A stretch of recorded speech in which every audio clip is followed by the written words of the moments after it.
Have you ever wondered what your 12-year-old self would think about your 18-year-old self or the person you've become today? I believe we have all at some point in our lives imagined our older self and wonder how we would turn out to be. Especially during puberty when nothing really seems to make sense and you don't really know who you are yet. But for Reem, being 12 was all about getting out of the comfort of her home in Oman, separating from her older and younger brothers, her family, her friends, and moving into a foreign world where she was expected to go to school on Saturdays, wear tights, and watch as the train drove through her window most of the time. As she first arrived to boarding school in England, she was obligated to start a new life on her own. And being 12, I can see how this was a major deal. Having to constantly speak in a new language and live with 40 other adolescent girls while being away from your home country sounds terrifying. And it was.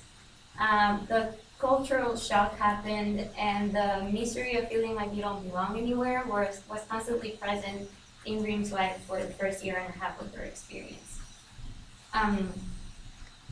Girls weren't the nicest, and they made fun of her for being weird, or as I would say, for being different. Apparently, using candy as a weapon to hurt someone was totally normal for Reem's housemates as they threw candy at her when she was hanging out with other friends. We can imagine that the transition was definitely painful and complicated, but things got better for Reem in the second year when she met her first true friend, Isabella. New friends came along, and hip-hop lessons gave her the freedom to express herself through movement. It was in the second year when Reem started her journey of self-discovery.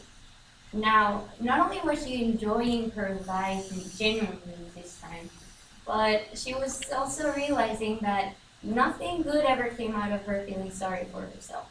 She realized that how she perceived herself was truly what made her who she was, not the opinion of a bunch of teenage girls or the country where she was living. Many people don't ever get to find themselves because few people ever dare to ask themselves the right questions. Who am I? Who do I want to become? Reem was definitely one of the brave ones. She perceived her situation in a whole different way when she understood that reaching happiness was at her fingertips and the power to do so was within herself. And as time went on, she found great satisfaction in helping others. And to this day, she still values kindness above all things. And something that really caught my attention when Reem was sharing her experience with me was how she mentioned that she was glad girls were mean to her because through that pain she was able to find herself. And I think that has a lot to say about who Reem truly is. Once a victim, now definitely a hero. And we can all rest assured that Reem will always be willing to give us a helping hand whenever we need it.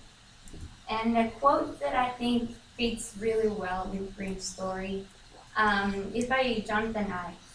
And it's that it's very easy to be different, but it's very difficult to be better. And I genuinely believe that 12-year-old Reem would be exceptionally proud of who Reem is today. Because despite of all the struggle and the pain, she has managed to stay true to herself.